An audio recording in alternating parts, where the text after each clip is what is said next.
Reprenons nos travaux et nous allons écouter maintenant Jean-Pierre Lemaire, poète très reconnu pour son œuvre, qui a obtenu le Grand Prix de poésie de l'Académie française et qui a aussi enseigné au lycée Henri IV. Et je viens de comprendre qu'il y a dans l'organisation de ce colloque et les participants toute une mafia d'anciens élève du lycée Henri IV. Voilà, je viens d'apprendre ça. Eh bien voilà, nous vous écoutons. J'espère ne pas rappeler à mes anciens élèves de trop mauvais souvenirs.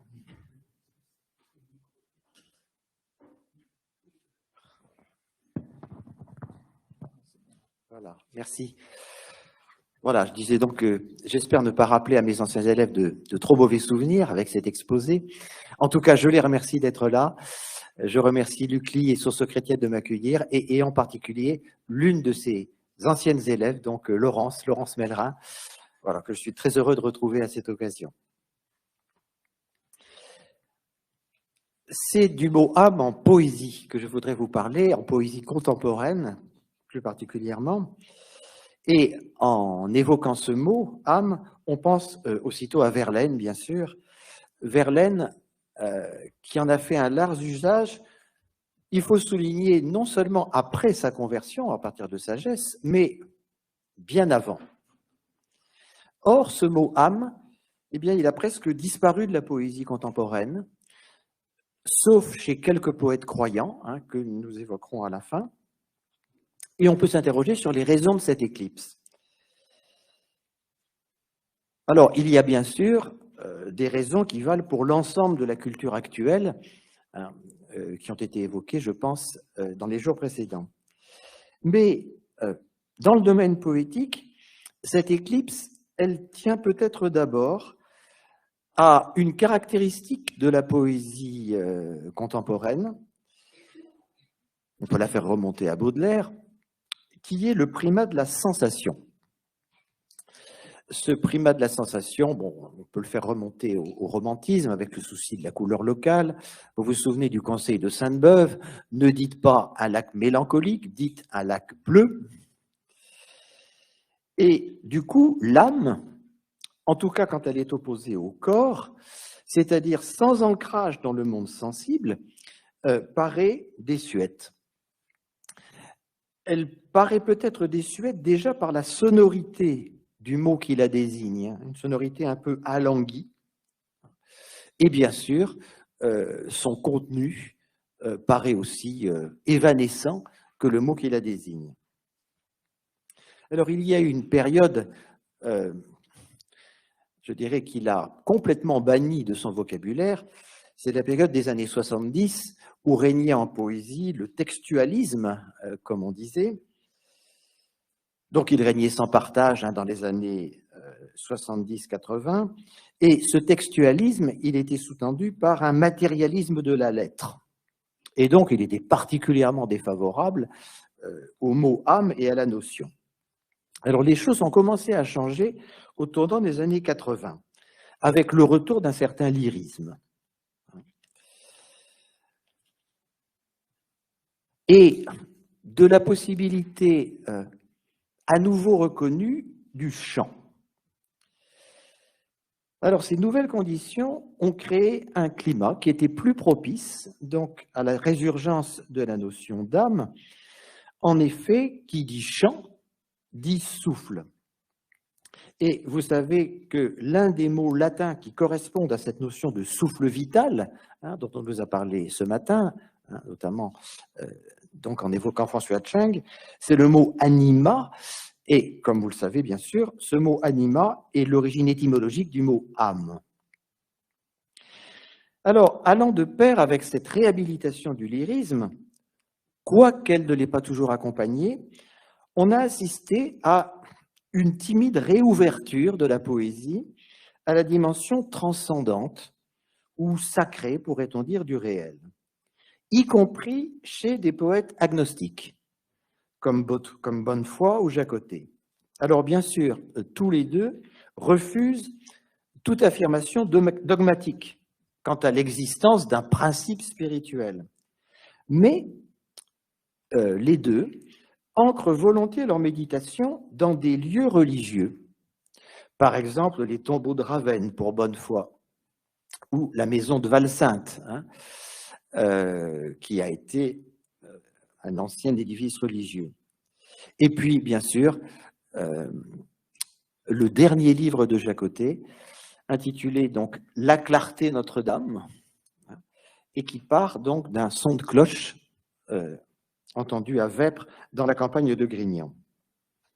Or, l'âme, même quand elle n'est pas nommée, est en l'homme ce qu'on pourrait appeler le centre d'accueil de ces manifestations d'une réalité autre.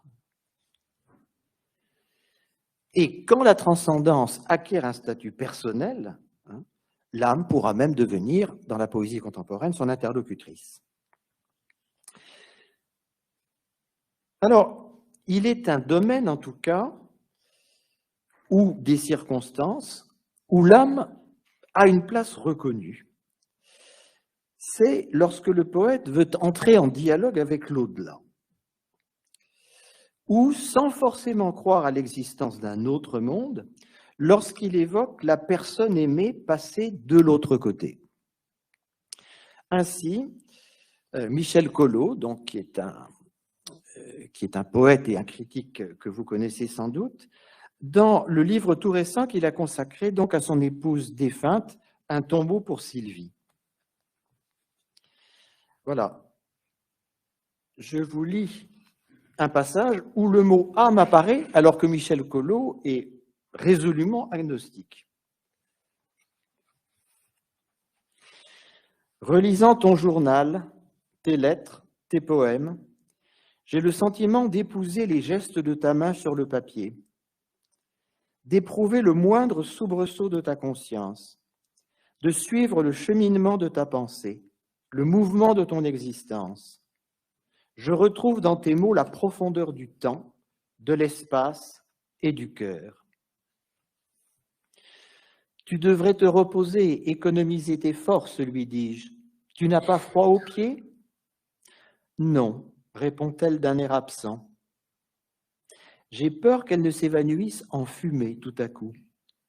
Sa chair ayant été réduite en cendres, il ne reste plus rien d'elle. Mais a-t-on besoin d'un corps, après tout, pour revivre? Il suffit d'exister par la parole et par la pensée, d'avoir une âme, en somme.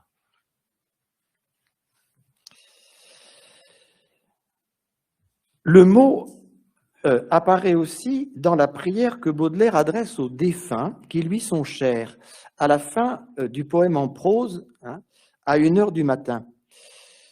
J'isole cette petite citation, où donc le poète s'adresse à ceux qu'il a connus. « Âme de ceux que j'ai aimés, âme de ceux que j'ai chantés, fortifiez-moi, soutenez-moi, éloignez de moi le mensonge et les vapeurs corruptrices du monde. »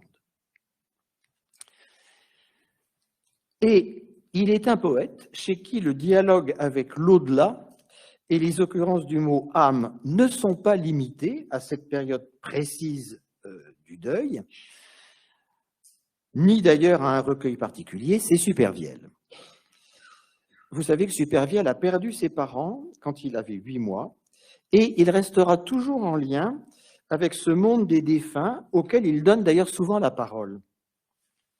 On peut dire que ces défunts, les personnages des veuves sont très présents dans son œuvre, ces défunts ont en lui une partenaire, pour ainsi dire, une complice qui rend le poète en partie étranger à notre monde.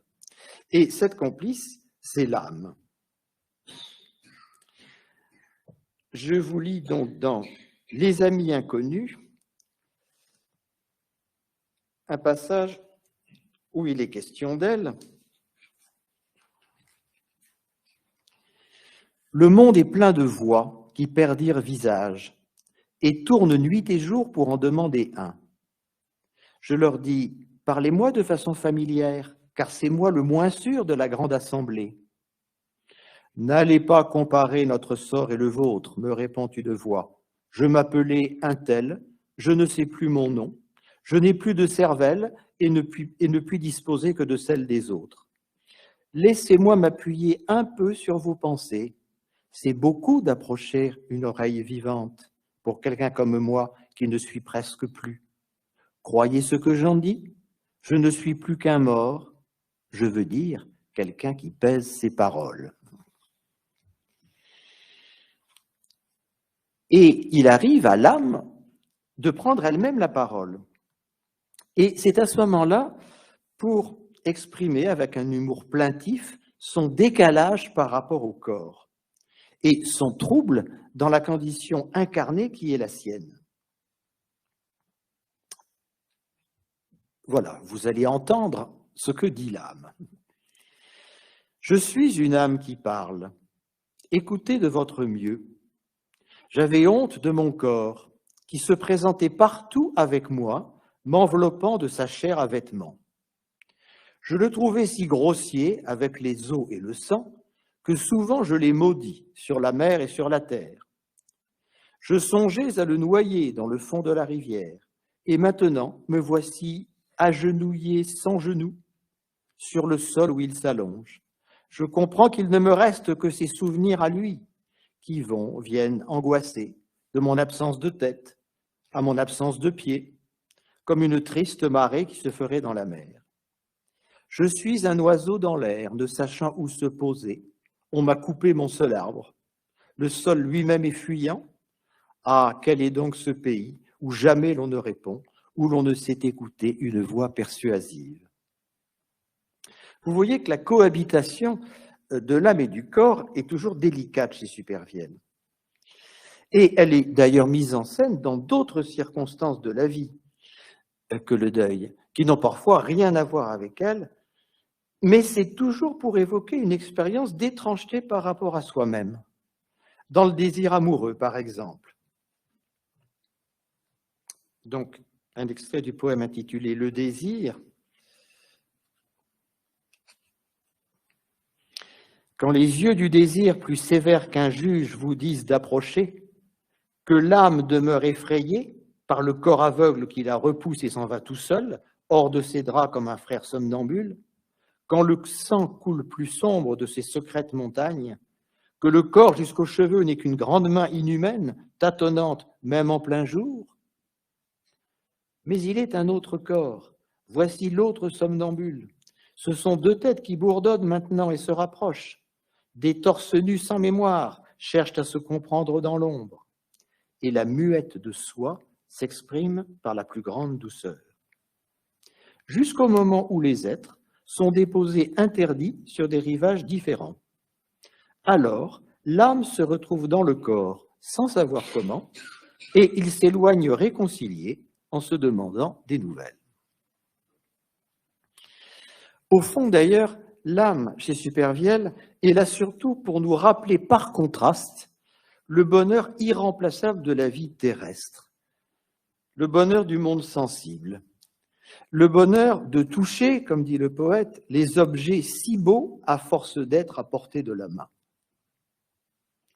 Et la voix d'outre-tombe que je vais vous faire entendre dans un poème intitulé « Le regret de la terre » est une plainte qui nous invite à profiter du soleil ici-bas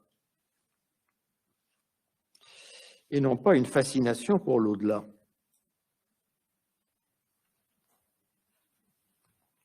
Un jour, quand nous dirons « c'était le temps du soleil, vous souvenez-vous, il éclairait la moindre ramille, et aussi bien la femme âgée que la jeune fille étonnée. Il savait donner leur couleur aux objets dès qu'ils se posaient. Il suivait le cheval coureur et s'arrêtait avec lui. C'était le temps inoubliable où nous étions sur la terre, où cela faisait du bruit de faire tomber quelque chose. Nous regardions alentour avec nos yeux connaisseurs, nos oreilles comprenaient toutes les nuances de l'air, et lorsque le pas de l'ami s'avançait, nous le savions. Nous ramassions aussi bien une fleur qu'un caillou poli, le temps où nous ne pouvions attraper la fumée. Ah, c'est tout ce que nos mains sauraient saisir maintenant. Vous voyez que l'œuvre de Supervielle nous ramène finalement à la leçon de Baudelaire, qui a marqué toute la poésie ultérieure, c'est-à-dire l'importance du sensible dans le rapport poétique au monde. Et l'âme, eh bien, elle est là pour nous rappeler justement le prix du sensible dans son décalage avec le corps. Alors, prenant acte de cet enracinement moderne de la méditation dans la sensation, de nombreux poètes reçoivent le choc poétique initial d'une couleur, d'un parfum, d'un son. Et chez Jacotet, par exemple, eh bien, ce sera la vision d'un cerisier rouge au crépuscule, ou bien le tintement de la petite cloche des vêpres venant d'un couvent près de Grignan. Cependant, et c'est là, je dirais, la chance de l'âme dans la poésie contemporaine, cette impression sensible ne débouche généralement pas sur une poésie descriptive. Et contrairement à l'idée qu'on se fait quelquefois de son œuvre, Jacotet n'est pas un peintre de paysage. Il perçoit en effet dans la sensation prolongée et spiritualisée par le langage un signe, un appel. Je vous lis un petit passage de la Clarté Notre-Dame, ce sont les premières lignes. Ne pas oublier ce printemps la petite cloche des vêpres à la Clarté Notre-Dame, d'une incroyable limpidité dans le grand paysage gris et silencieux, vraiment comme une espèce de parole, d'appel ou de rappel, un tintement pur, léger, fragile et pourtant net, dans la distance grise de l'air. Vous voyez à quel point les sensations sont précises, paysage gris, silencieux, tintement pur, léger, mais c'est ressenti comme un appel. Cet appel s'adresse, nous l'avons entendu, au sens, mais il s'adresse à travers les sens à l'âme, même si le mot ne figure pas dans le texte. Jacotet y entend d'ailleurs, relayé par le souvenir de quelques vers d'Hölderlin, comme une promesse, une invitation à franchir le gouffre de la mort. Et son dernier livre se termine par un vœu, on aurait presque envie de dire une prière. Je vous lis ces dernières lignes. Jacotet donc vient d'évoquer des vers où Hölderlin demandait des ailes d'oiseau et une eau fraîche. Et il conclut. Le temps ayant passé, redécouvrant ce début de poème que je connaissais pourtant très bien depuis si longtemps, je suis reparti sur de nouveaux frais en quelque sorte, en direction de quelque chose qui indéniablement était la clarté Notre-Dame. Comme maintenant, si tard dans ma vie, cela me devenait clair et profond. On songe presque au mot de Saint-Augustin, tard je t'ai aimé, tard je t'ai connu, ô beauté. Me rappelant ces vers, avec tout ce que le nom seul de Patmos suscite en moi, dont le souvenir de ce Saint-Jean qui aurait reçu je ne sais plus quelle illumination, pensant à ces montagnes très escarpées, séparées par un abîme, c'est à peine si je ne me sentirais pas tenté de demander à mon tour à la fois une eau innocente et des ailes, pour une traversée impensable, et pourtant. Et quand on songe que ces lignes ont été écrites quelques mois avant son décès, le livre a paru donc dans la semaine qui a suivi sa mort, on ne peut évidemment qu'être ému par cet appel et ce début de réponse que donne Jacotet. Aussi pourrait-on appeler ces sensations qui ouvrent sur un au-delà, eh bien des sensations spirituelles en suivant la tradition ignatienne. L'âme est donc ce qui accueille et recueille de tels appels dans le prolongement de la sensation. Mais, et il faut y prendre garde, ce n'est pas elle qui répond. Son rôle est de rester l'écouteuse à l'écart, et le poète doit l'interroger, doit dialoguer avec elle pour savoir ce qu'elle a entendu et nous le transmettre. Et Claudel, par exemple, nous rapporte son entretien avec son âme dans la 3e ode.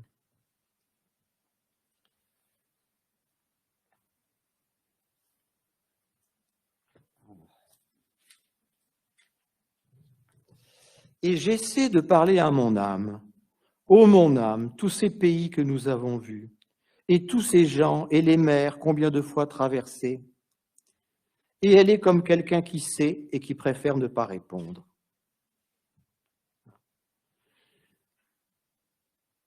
Mais moi, comme un enfant qui agace le petit scorpion hideux avec une paille, cela ne va pas jusqu'à son attention. Paix, réjouis-toi et dis, autrement que par des paroles, mon âme magnifie le Seigneur. Alors, cette consultation de l'âme est une consultation toujours délicate, car l'âme se tait dès que l'esprit la regarde, pour reprendre les mots de la trilogie invoquée ce matin. Et vous savez que Claudel a merveilleusement dramatisé leur rapport dans sa fameuse parabole d'animus et d'anima. Donc c'est quelque chose qui se trouve dans Position et Proposition. Alors, je n'aurai pas le temps de vous lire cette parabole en entier, elle est pourtant très savoureuse. Je vous en lis le début et la fin. Tout ne va pas bien dans le ménage d'animus et d'anima, l'esprit et l'âme. Le temps est loin, la lune de miel a été bientôt finie, pendant laquelle Anima avait le droit de parler tout à son aise, et Animus l'écoutait avec ravissement. Mais Animus ne s'est pas longtemps laissé réduire à cette position subalterne, et bientôt il a révélé sa véritable nature, vaniteuse, pédantesque et tyrannique. Anima est une ignorante et une sotte, elle n'a jamais été à l'école, tandis qu'Animus, c'est un tas de choses. Il a lu un tas de choses dans les livres, il s'est appris à parler avec un caillou dans la bouche, et quand il parle si bien que tous ses amis disent qu'on ne peut écouter mieux qu'il ne parle. Donc, le ménage va qu'à un quart, mais il y a un moment exceptionnel qui va occasionner un petit renversement des rapports. Il vient d'arriver quelque chose de drôle. Un jour qu'Animus rentrait à l'improviste, ou peut-être qu'il sommeillait après dîner, ou peut-être qu'il était absorbé dans son travail, il a entendu Anima qui chantait toute seule derrière la porte fermée. Une curieuse chanson, quelque chose qu'il ne connaissait pas. Pas moyen de trouver les notes ou les paroles ou la clé. Une étrange et merveilleuse chanson. Depuis, il a essayé sournoisement de la lui faire répéter, mais Anima fait celle qu'il ne comprend pas. Elle se tait dès qu'il la regarde. L'âme se tait dès que l'esprit la regarde. Alors Animus a trouvé un truc. Il va s'arranger pour lui faire croire qu'il n'y est pas. Il va dehors, il cause bruyamment avec ses amis, il siffle, il touche du luth, il scie du bois, il chante des refrains idiots. Peu à peu, Anima se rassure, elle regarde, elle écoute, elle respire, elle se croit seule, et sans bruit, elle va ouvrir la porte à son amant divin. Mais Animus, comme on dit, a les yeux derrière la tête. L'âme est ainsi en nous ce qu'il y a de plus intérieur. Elle a ses mots secrets, sa solitude inconsolée, ses fleurs d'une couleur inconnue ici-bas, dit une jeune poétesse, Marina Poidneau. Mais elle n'est pas pour autant coupée du monde. Elle est en rapport avec la part mystérieuse de la réalité et elle déchiffre dans les formes et les clartés muettes un langage analogue finalement au braille. Et c'est ce langage qu'il revient au poème de rapatrier dans notre langue. Je vous lis un autre poème de Marina Poidneau, extrait de son recueil D'un pas de flamme, intitulé « Haute combe au soir d'hiver ». Le lac étend dans le soir neigeux ses pages piquées de clarté, écrites comme en braille. L'âme à tâtons les effleure et lit. Enseigne des villages, neige bleue des écrans, nos solitudes brillent, brebis mouillées que ton poème rapatrie. Enfin, l'âme, chez les poètes croyants, devient l'interlocutrice du Dieu invisible qu'elle rencontre dans ce qu'on pourrait appeler sa chambre haute. Le mot âme, avant cette période contemporaine, revient déjà fréquemment dans le recueil Sagesse de Verlaine, le recueil qui a suivi sa conversion, en particulier quand le poète dialogue avec son Dieu. Il dit à Dieu, « Seigneur, vous avez dit mon âme ». C'est ce qu'il lui répond après avoir entendu son exhortation, « Mon fils, il faut m'aimer ». Et le Seigneur s'adresse à son tour à l'âme pour approuver sa confession. « Pauvre âme, c'est cela ». Alors, le poète gardera cette expression pour s'encourager lui-même à combattre la tentation. C'est un poème que vous connaissez bien, hein, « Les faux beaux jours, on luit tout le jour ». Or, le mot « âme » revient 2 fois dans la première strophe. « Les faux beaux jours, on luit tout le jour, ma pauvre âme, et les voici vibrer au cuivre du couchant. Ferme les yeux, pauvre âme, et rentre sur le champ. Une tentation des pires. Fuis l'infâme. » Il s'adresse à son âme comme Dieu s'adressait à elle. Pour le moine poète Gilles Baudry, l'âme écoute aussi son Dieu lui parler dans les Écritures, lui parler dans ce qu'il appelle le quatuor des évangiles, auquel l'âme, comme un jardin, prête l'oreille la plus fine. Il arrive que le verbe, le mot d'amour dans toutes les langues, dit encore Gilles Baudry, il arrive que le verbe se taise. Et à ce moment-là, comment rejoint-il l'âme? Eh bien, il la rejoint autrement, car, comme dit toujours Marina Poidenot, tous les manteaux du monde ne pourront empêcher la nudité d'une âme de communier à celle du ciel.